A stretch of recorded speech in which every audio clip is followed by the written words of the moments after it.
Dalawang project, isang ongoing installation at isang kakadandil pa lang pero may iisang problema. Sobrang init ng outdoor space at hindi ito magamit dahil sobrang init ng tirik ng araw, lalo na pag peak hours. Hi, my name is JZ from Sunshade Net Philippines.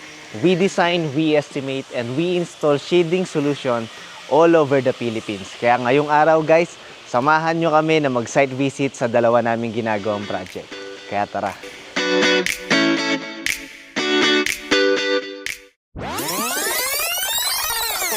So guys, what's up? Nandito tayo ngayon sa Baliti, San Fernando, Pampanga. So guys, meron tayong ongoing installation ngayon dito.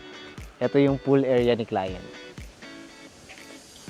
So ngayon guys, ito yung problem ni client. Very exposed yung pool niya sa sun. So kailangan niya ng protection dito.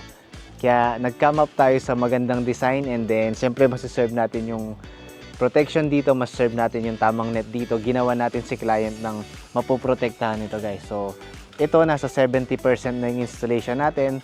Abangan nyo guys, pag natapos to, ipapakita ko ulit sa inyo. Pero tara, ilibot ko muna kayo sa Tito's Farm. So dito guys, nakapagtayo na tayo ng dalawang diagonal post. So ang gamit natin is 6 inches na GI pipe.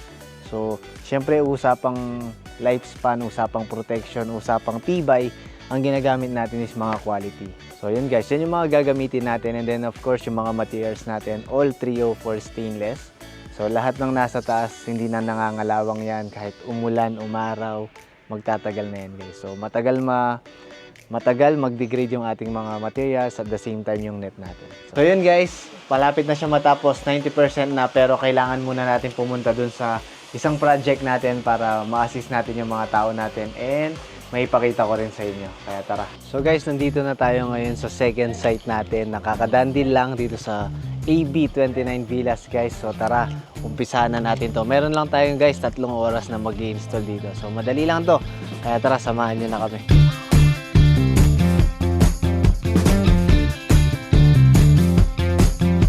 Guys, finally, after ng 3 oras na pag-i-install natin dito, finally natapos na natin siya. Excited akong ipakita sa inyo. And here's the final result.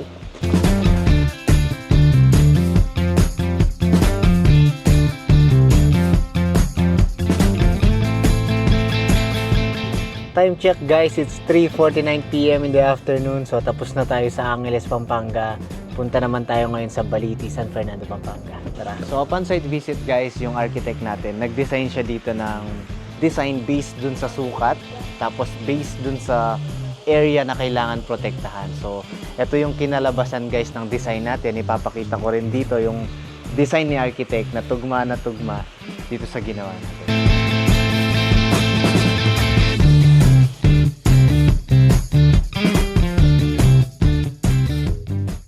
So yun guys, finally natapos na natin yung dalawang project natin sa isang araw. So isa sa Angeles City, isa sa Baliti, Pampanga.